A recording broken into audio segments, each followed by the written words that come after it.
عاملين ايه؟ يا رب دايما بخير وبسعاده. لو عايزه تظبطي الكيرل زي كده تبقى طريه، شايفين؟ طريه ولذيذه ومظبوطه وخطيره. الديفينيشن بتاعها مظبوط، شايفين؟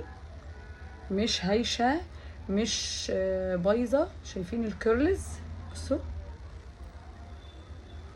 شايفين خطيره ازاي وطريه وجميله ومفيش اي هيشان. كل ده في البيت وببرودكت واحد بس، من غير بروسيس كتير، خطوه بخطوه. هتخشي معايا دلوقتي هوريك ازاي عملته في البيت للنزولات السريعه، واللي تقدري بعد كده تظبطي معاه 1000 تسريحه وتسريحه. وكمان انت بتحافظي على شعرك يبقى زيرو هيت، ما بتعرضهوش للحراره او بتعرضيه لحراره خفيفه خالص.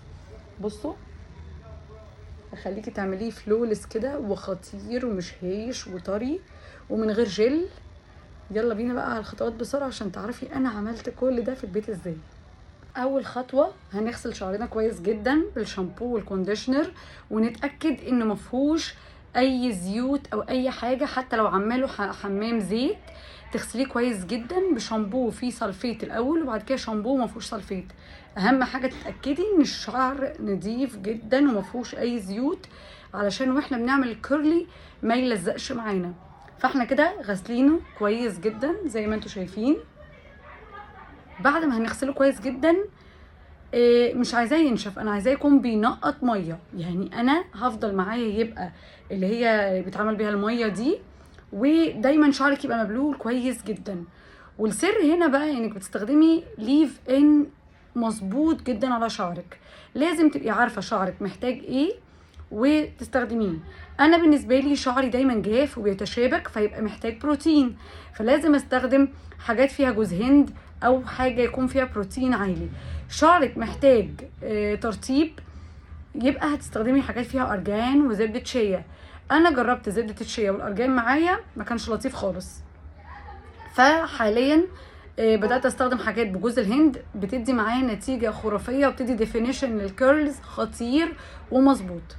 اليومين دول انا بصوا جايبه ده من بوبانا، ده اللي هو الليف ان كونديشنر. في منه الليف ان كريم اجمد كمان منه، بس ده برضو حلو بيديني نتيجه كويسه.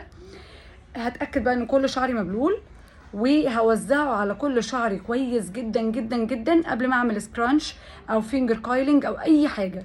زي ما قلت لكم اتاكد ان شعري بينقط ميه مش مبلول، بينقط. اوكي، هظبطه هبله كويس جدا وهرجع اعمل معاكم الستايلينج. بقسم خصل صغيره جدا واغرقها من الليف ان. ده ليف ان كونديشنر زي ما قلت لكم، قوامه اخف شويه. الليف ان كريم بيبقى اتقل شويه، بس الاتنين بيدوا يعني نتيجه قريبه جدا. بصوا، هاخد من تحت لفوق حته صغيره حته صغيره، واحط لها كده قطعه محترمه من الليف ان. بصوا، باخد كده وبتاكد انه وصل لكل جزء في الشعرايه. تاخدي كده من كده وتطلعي من الجذور لبره، من الجذور لبره، وتغلفي كل الشعر كده كده. ليه بقى؟ علشان انا مش عايزاه يلمس فروه الشعر، انا عايزاه يبقى من بره كده. بصوا، حس ان هو اتغلف كله. الجنب التاني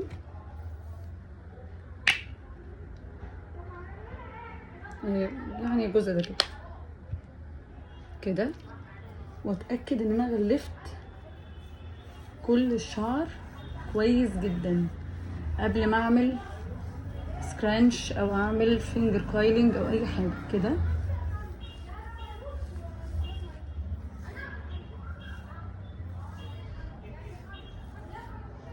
تمام، هبدا بقى. بصوا اعمل ايه. هاخد كده جزء وهسلكه، وهبدا اعمل كده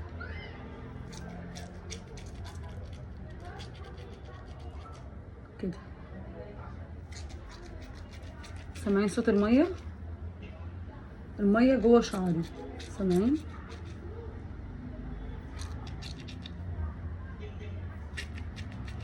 كده. طب حسيت ان في اجزاء مش بتاخد شكل الكيرلز، اعمل لها فينجر كايلينج كده كده، فاهمين؟ مثلا اهي دي الخصله دي كده اهي، ممكن اعملها كده برضو، شايفين كده. ولما بتعملي كده السكرانش بتحطي ايدك فوق وتعملي، ما تفضليش تعملي كده كده، هيقصر، هتلاقيه شكله قصير بعد ما يخلص كده. شايفه؟ انا بحاول اقرب اوريكي، ايدك تبقى ثابته فوق وتعملي سكرانش كده. تمام. عايزه بقى تحطي نقطه جل وتثبتي كده في الاخر. تمام. بصوا الفرق بين الجنب ده والجنب ده، ده لسه مش مظبوط، هنعمل كده برضه.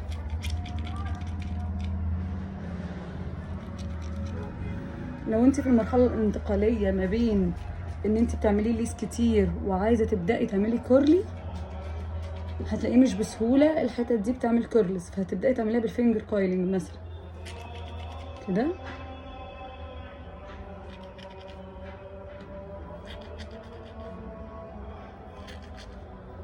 كده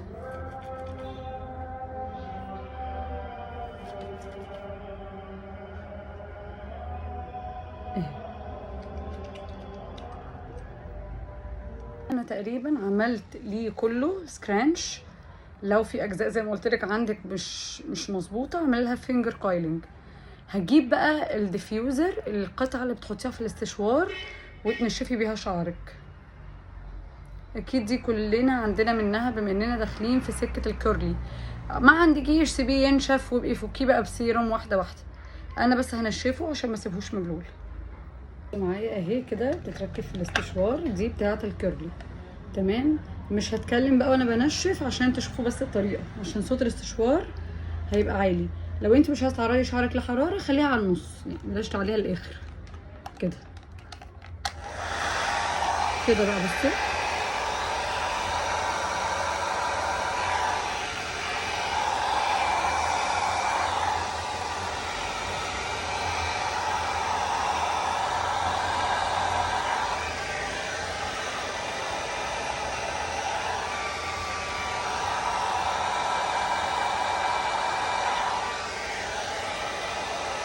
هتلاقيها بقى تبدا تظبط.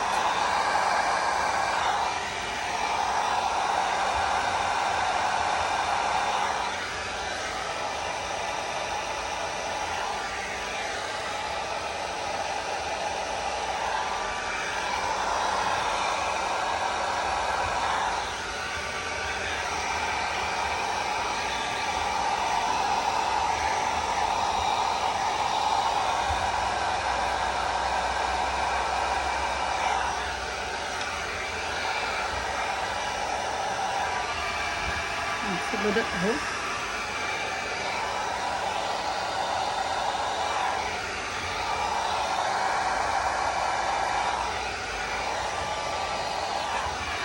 جنب التاني.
كده اهي كده بنشوفها.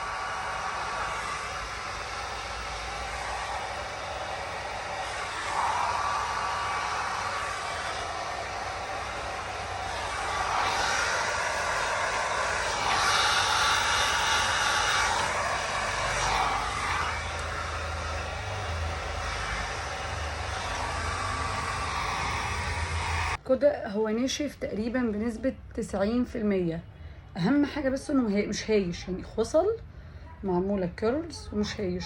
انا عندي الجزء ده ما زال متأثر بالحرارة شوية، الجزء ده بالذات، لان انا بقالي فترة كبيرة جدا، بس طبعا كنتيجة كده بعد فترة طويلة. انا بقالي تقريبا سنة ما بعملش كيرلي، دي تاني مرة اعمل كيرلي بعد سنة، فان يوصل للنتيجة لكده حلوة جدا. طب عايزة افك الكيرلز بقى، بس بعد ما ينشف خالص. اتأكد ازاي بقى انه نشف خالص؟ ما تلاقيش حتت كده يعني ايه لسه مبلولة. انا لسه حاسة انه مبلول. هستنى لغاية ما ينشف خالص، اتأكد انه نشف خالص، وبنقطة سيرم صغيرة واحطها على شعري وافك الكيرلز، وهوريكم ازاي بفكه بقى وبخليه شكله شيك للخروجات، وتقدري تعملي بيه تساريح كتير جدا جدا جدا. بصوا اهم حاجة، بصوا الكيرلي، بصوا مترطب وحلو مش هايش، وده اللي بيأكد ان انت الكيرلي بتاعك مظبوط. بصوا ده اللي انا عايزاه، يبقى مترطب وخطير. مش مهم القصة، هنبقى نظبطها بعد كده، يعني انا مش فارق معايا، اهم حاجة الشعر نفسه خطير ومترطب والكيرلز متحددة وجميل. هسيبه بقى ينشف كويس جدا جدا جدا، واحط له نقطة سيرم صغيرة واوريكم انا بفكه ازاي. وكده تقريبا نشف. هبدأ بقى احط له بامب صغيرة جدا من السيروم واوزعها عليه. بصي كده، اتنين نشف كده وكده،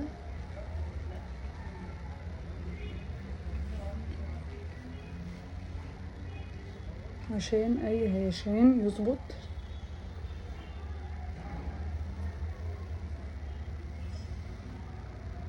شايفين خطير ازاي الكيرلي؟ شايفين مظبوط وجميل ومترطب، والكيرلز مظبوطة. شايفين جميلة ازاي؟ اتمنى يكون الفيديو عجبكم. ما تنسوش بقى تعملوا لي سبسكرايب ولايك وكومنتات كتير بعد ما تجربوا وتقولوا لي عملتوه ازاي وظبط معاكم زي كده ولا لا. باي باي، اشوفكم فيديو جديد.